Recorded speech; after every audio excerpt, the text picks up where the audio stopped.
Good morning student. आज का हमारा टॉपिक है रियल नंबर।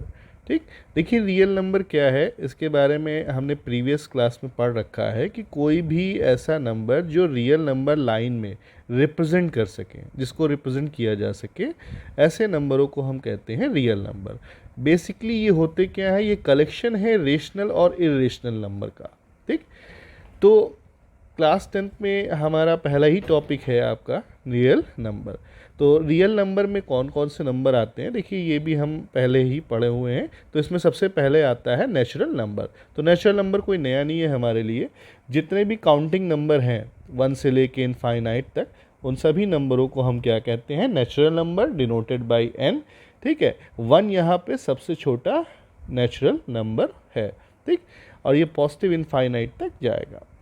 सेकंड इसमें आता है होल नंबर।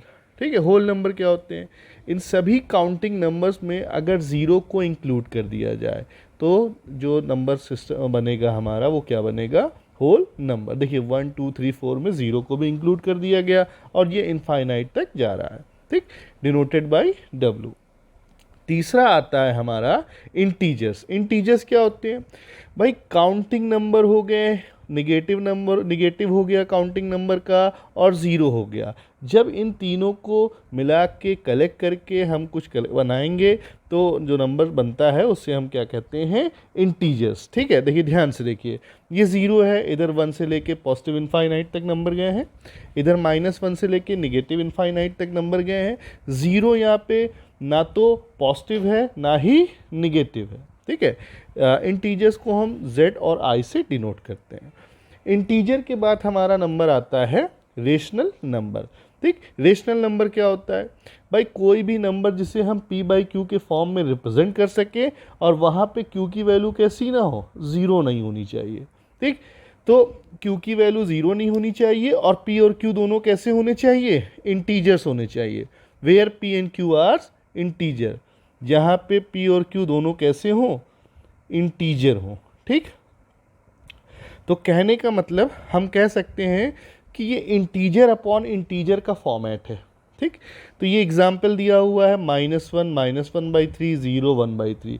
अच्छा, यहाँ पे ज़ीरो क्यों लिखा है हमने, ठीक है, तो ज़ीरो अगर हम कहें आपसे, क्या ज़ीरो एक रेशनल नंबर है, ठीक, तो क्या हम ज़ीरो को ऐसे लिख सकते हैं 0/1, ये भी इंटीजर है, ये भी इंटीजर है, इंटीजर अपॉन इंटीजर का फॉर्मेट ये होल्ड कर रहा है, इस वजह से हाँ ज़ीरो कैसा होगा, एक रेशनल नंबर होगा। ठीक, लेकिन अगर कोई आपसे कहे क्या 1/0, तो 1/0 डिफाइंड नहीं है, नॉट डिफाइंड। ठीक, इसलिए ये रेशनल नंबर का पार्ट नहीं होता।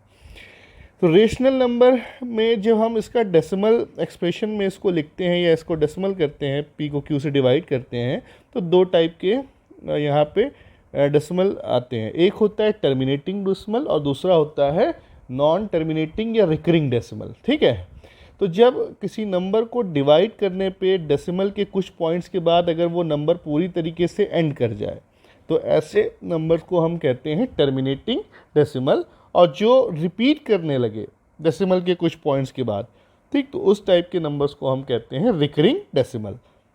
फिर हमारा अगला टॉपिक होता है इरेशनल नंबर। तो इरेशनल नंबर क्या होता है भाई, a number which is neither terminating nor repeating. ठीक है, ऐसे नंबरों को हम कहते हैं इरेशनल। कहने का मतलब वो नंबर जो पॉइंट्स के बाद ना तो टर्मिनेट हो ना ही रिपीट करें। देखिए ये एग्जांपल दिया हुआ है, ये कहीं भी रिपीट नहीं हो रहा है और टर्मिनेट का मतलब ये कहीं ख़त्म नहीं हो रहा है, तो ऐसे नंबर को हम कहेंगे इरेशनल। इसके अलावा पाई की वैल्यू भी जो आपको पढ़ाई जाती है 22/7। ठीक है, तो 22/7 रेशनल होता है, लेकिन पाई जब सॉल्व करा जाता है तो वो 0.314 करके इस टाइप से वैल्यू आती है जो एक रिकरिंग होती है, मतलब रिपीट नहीं करती है, वो ना ही टर्मिनेट करती है। इस वजह से पाई को किस में माना गया, इरेशनल नंबर में। इसके अलावा ये स्क्वायर रूट्स यहाँ पे हैं और ये क्यूब रूट्स हैं। ठीक, स्क्वायर रूट्स में परफेक्ट स्क्वायर जो होगा वो आपका इरेशनल नहीं होगा और परफेक्ट क्यूब भी इरेशनल नहीं होता। तो परफेक्ट स्क्वायर और परफेक्ट क्यूब जिसे नहीं पता है वो ये समझ ले, जैसे यहाँ पे अगर हम √4 की बात करें, √4 की वैल्यू कितनी होती है 2, √9 की वैल्यू कितनी होती है 3, √16 की वैल्यू कितनी होगी 4। तो जो जिनकी रूट्स की वैल्यू है उन्हें हम कहते हैं परफेक्ट स्क्वायर। ठीक, इसके अलावा जो आएंगे वो परफेक्ट स्क्वायर नहीं होंगे। बिल्कुल ऐसे ही परफेक्ट क्यूब भी होता है, जैसे क्यूब रूट 27, इसकी वैल्यू होती है 3। ठीक है, 64 इसकी वैल्यू हो जाएगी 4।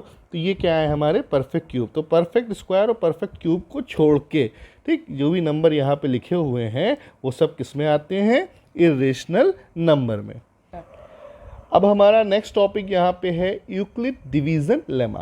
ठीक है, तो देखिए यूक्लिड ने एक लेमा दिया था, एक डिवीज़न लेमा दिया था। पहले तो जिनको लेमा नहीं पता है वो समझ लें लेमा है क्या। Lemma is the proven statement use for proving another statement. ये एक प्रूवन स्टेटमेंट है जिनकी मदद से हम किसी दूसरे स्टेटमेंट को प्रूव करते हैं। तो आइए देखिए इन्होंने क्या क्या दिया था।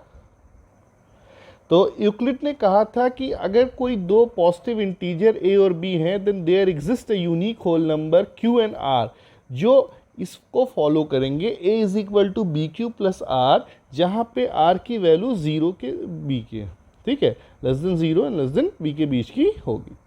ठीक, अब देखिए इसमें है क्या, यहाँ a का मतलब होगा डिविडेंड, b का मतलब डिवाइजर, q का मतलब कोटेंट एंड r का मतलब रिमाइंडर। ठीक, तो आपने डिवीजन एल्गोरिथम पढ़ा होगा, dividend is equal to divisor into quotient plus Euclid division algorithm. Euclid ने एक एल्गोरिथम भी दिया था, मतलब एक सेट ऑफ रूल भी दिया था एचसीएफ को फाइंड आउट करने का। तो आइए देखते हैं उसके बारे में है क्या।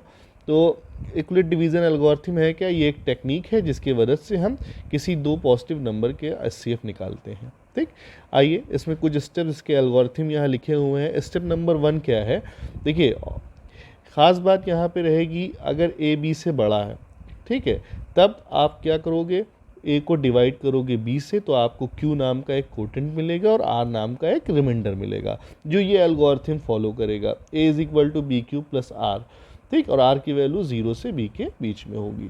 ठीक, स्टेप 2 क्या है, अगर डिवाइड करने पे आपको रिमाइंडर 0 मिल जाएगा, क्या मिल जाए, 0, तो जो एचसीएफ होता है वो आपका सेकेंड नंबर यानी कि बी हो जाएगा।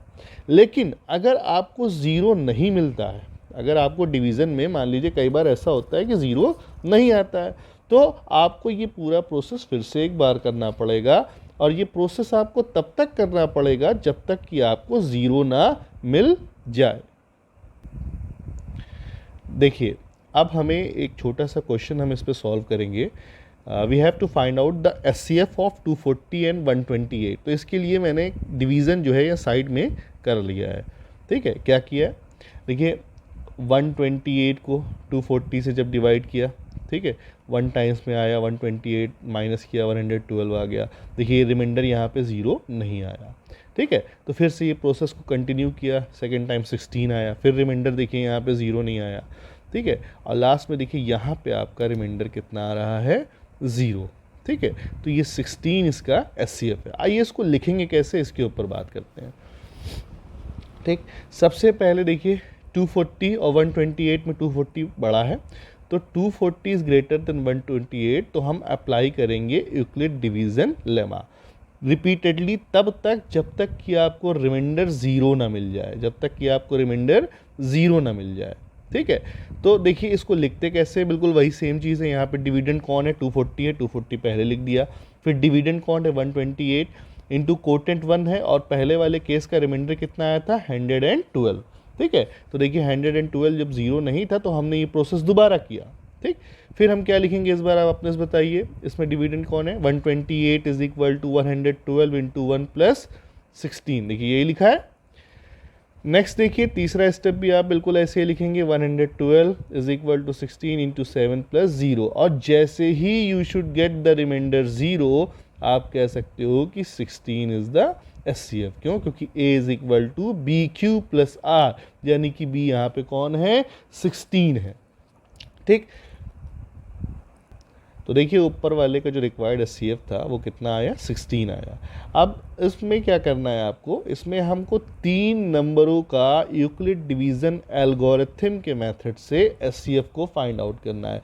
तो ऐसे क्वेश्चनों को सॉल्व करने के लिए आप सबसे पहले इन दोनों का एचसीएफ निकाल लीजिए ऊपर दिए हुए मेथड के तरीके से, फिर जो एचसीएफ आएगा उसका और 693 का हम दोबारा एचसीएफ निकालेंगे। तो पहला स्टेप क्या है हमारा, 441 और 576 का डिवीज़न मेथड से एचसीएफ निकालते हैं। तो हमने यहाँ पे देखिए साइड में डिवीज़न कर लिया टाइम को बचाने के लिए। जैसे 441 है, 567 है, आपको पता है 1 टाइम जाएगा तो 441 माइनस करेंगे 126, रिमाइंडर 0 नहीं आया। ठीक, तो अब सेकंड उसमें आपको फिर से वही काम करना है। देखिए 441 यहाँ आ जाएगा, 126 3 इज द 378, कितना आया 63 आ गया, फिर रिमाइंडर 0 नहीं आ रहा है। अब 126 को यहाँ लिख देंगे तो 2 टाइम्स 126, इस बार रिमाइंडर आपका कितना आ गया, 0 आ गया। ठीक है, तो जैसे ही आपको रिमाइंडर 0 मिलेगा, इसको लिखने का तरीका आप जान ही चुके हो। पहली लाइन आपकी क्या रहेगी, ठीक है, hence by applying Euclid division lemma, by applying Euclid division lemma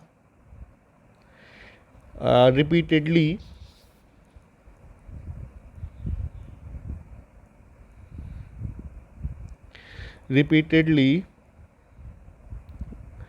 till the remainder becomes 0। ठीक, आई तो लिखना क्या है हमारा, पहला कौन है भाई dividend, 5 6 7 is equal to 4 4 1, quotient कौन है 1 एंड रिमाइंडर कितना आया 126। तो ये हमारा स्टेप 1 आ गया। अगला स्टेप क्या होगा, 4 4 1 इज इक्वल टू 126 3 ज़ा, रिमाइंडर कितना आया 63। और तीसरा स्टेप कितना होगा, 126 इज इक्वल टू 63 इंटू 2 और रिमाइंडर कितना आया 0। तो हम कह सकते हैं कि इन दोनों का एचसीएफ कितना आया 63। तो अब सेकंड टाइम हमने क्या बताया था आपसे कि जो इसका एचसीएफ आएगा उसका और 693 का एचसीएफ हम फिर से निकालेंगे। तो इसका एचसीएफ हमारा कितना आया 63, तो हम निकालेंगे now find the HCF of 63 and 693। तो 63 को जब 693 से डिवाइड करेंगे तो वो 11 टाइम्स में जाएगा। कितने टाइम्स में जाएगा, 11 टाइम्स में। ठीक, तो लेमा के हिसाब से आप एक बार इसको ऐसे ही लिख दीजिएगा कि यहाँ पे 693 इज ग्रेटर देन 63, स्टेटमेंट वही वाली यूज़ होगी जो ऊपर लिखी हुई है। ठीक, जब 693 ग्रेटर देन 63 तो क्या हुआ, 693 is equal to 63 into 11 plus 0। ठीक है, यानी इन तीनों का एचसीएफ कितना हुआ, 441 567 एंड 693 का एचसीएफ कितना आया आपका 63।